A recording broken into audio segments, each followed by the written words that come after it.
Sure. about this. When I looked at the Franciscan order, and I looked around, and practically every religious order that you look at, if you have your heart open, you can sense its goodness and beauty before Yes. God. And so, one of these amazing things is where your heart finds a home in the middle of all these charisms, and that's a journey between every man and God, or every person and God, as they look for their vocations.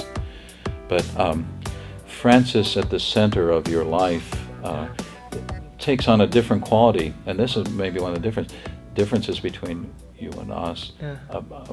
Francis is the paradigm, okay? Right. And Dominic laid things aside, and it was the community that was the paradigm that he set up, and he basically handed off leadership and so forth while he was alive, and so he trusted us to do this. So he doesn't have the same place in our devotion as Francis does in yours, I think.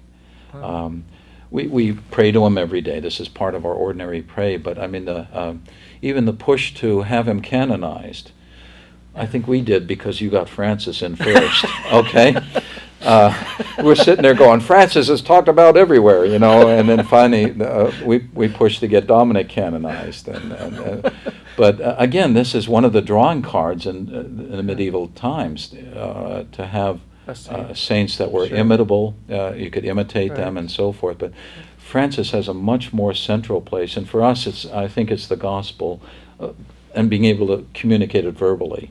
Okay, and so I think the craft of preaching and teaching, and also our prayer life it gets pushed into that direction a little bit more.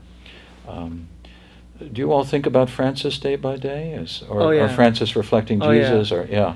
And more so, and even with his writings and the Franciscan's hagiography and those things, there's always more and more pressure we need more Franciscan scholars. We need people to read this. This should be part of our daily prayer. That kind of thing.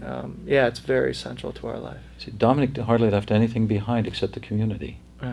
There's just a few scraps of letters and tales and things like that.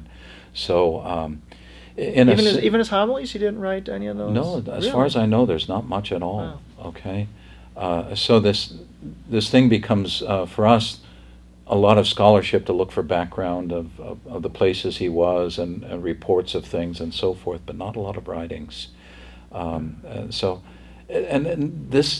This put us in another place of a kind of responsibility before God. Okay? We have to do this. We have to do this, and he's not always going to be teaching us. He's not always going to be with us.